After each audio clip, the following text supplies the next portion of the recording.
תודה רבה, Hagai, תודה רבה, Gil, Erev Tov, and a warm welcome to all of you here in the room as well as online.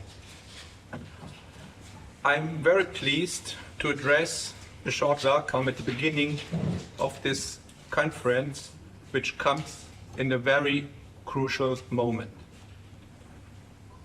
We are still under the shock of the attack that happened on October 7th, the atrocities committed by terrorists from Hamas and Islamic Jihad, but also by civilians who infiltrated the places at the kibbutzim near the Gaza Strip on that morning are beyond the imaginable. I share your grief, anger, and worry, and my thoughts are with the hostages and their families. I hope that all who are still in captivity will return home.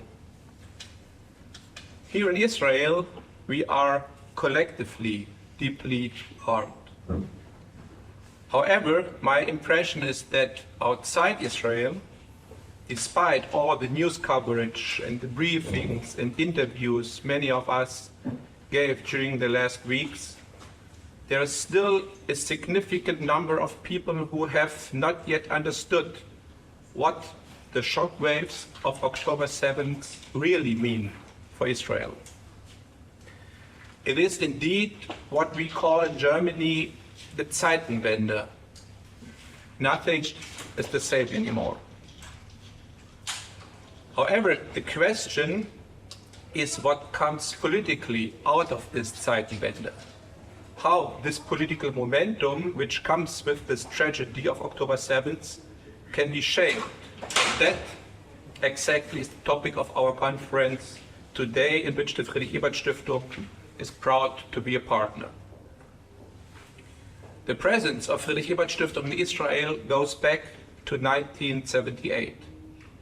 3 months ago, I took over the position as the foundation's resident representative in Tel Aviv.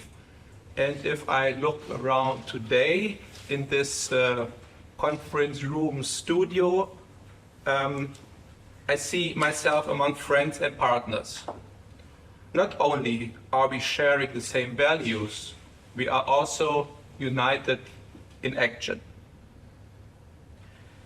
The narrative of the political right, which to a certain extent is still dominating the public discourse, ignores the obvious fact that there is no sustainable security for Israel without the Palestinians living in peace and self-determination. Sidelining the Palestinian issue is not a solution, and the lack of a political concept for the day after jeopardizes the success of the military goals in the Gaza Strip. According to the Midway Institute's survey findings conducted last month, a majority of 52% of the Israeli public supports political measures at the end of the military campaign that entail a degree of recognition of independent Palestinian sovereignty. That is not a bad result for the beginning. Now is the moment to strengthening the Zionist left, the moment of rethinking, of revitalizing existing and creating new political concepts. It is a moment to build up new progressive political alliances and to initiate a political process embedded in the region which brings the Palestinian population in the West Bank and in Gaza perspectives for a better alternative than the status quo ante October 7th.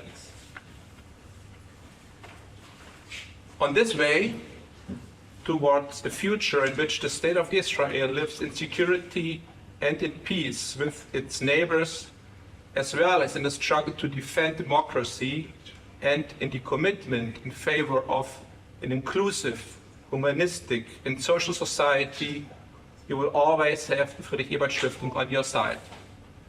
Thank you very much for your attention and a successful conference to all of us.